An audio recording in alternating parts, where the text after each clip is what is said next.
Let's talk about Bitcoin only. And I'm going to bring up a little spreadsheet. Everybody's favorite part of the show is the spreadsheets. I just feel like it's easier to look at. Instead of me just saying words, I feel like if we can talk about it and look at it, it's a little bit added value there. So the first one here, in terms of Bitcoin only, the first one we're going to talk about is the allocation, the investment part of this. So how much Bitcoin should you be holding? It should not be Bitcoin only. Even myself, I will admit, I don't think that everybody should just be in Bitcoin only. I don't think you should ever have all of your eggs into one basket. Even regardless of how excited you are, regardless of how much time you spent learning about Bitcoin, you have to spread yourself out a little bit. And so that's what I'm going to talk about right now. So here is my strategy. Did this up yesterday. It's very simple, but there's kind of two factors here.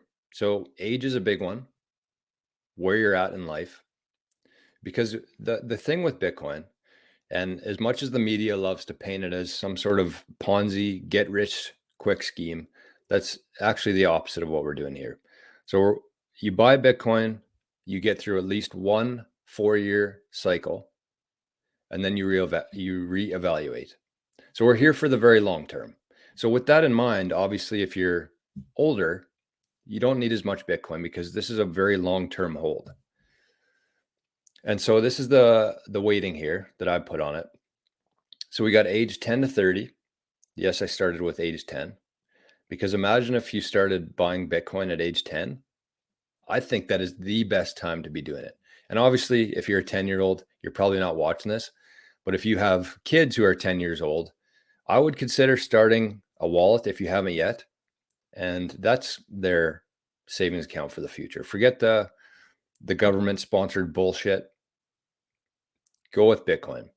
You might want a little bit of both, but definitely if you have a son, daughter, nephew, dog, get your dog a Bitcoin wallet and then in 8 years build them a dog mansion.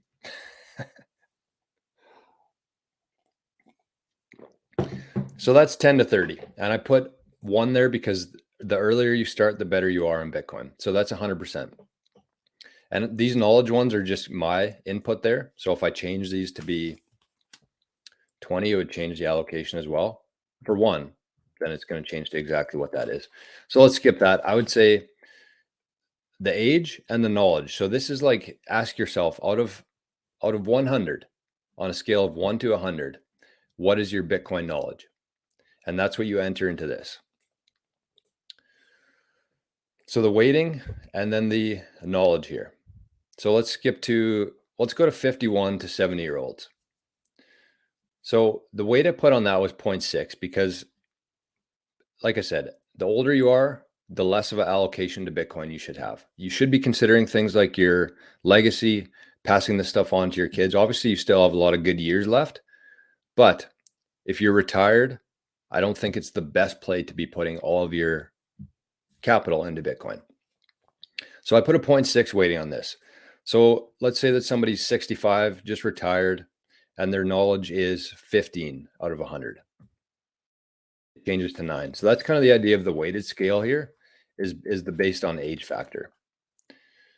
So this is kind of my recommendation in terms of the weighted. You would fill in this knowledge yourself, but it's kind of up to you. The main thing here is that it should change based on your age and your knowledge.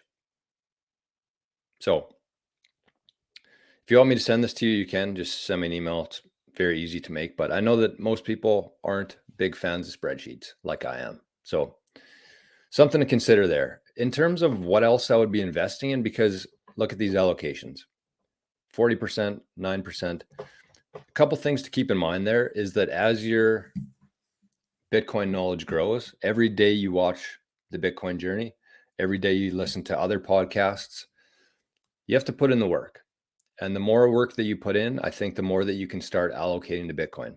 So after a year, if your knowledge was 15 out of 100, and after a year it goes to 25, then you have to adjust your investment allocation accordingly.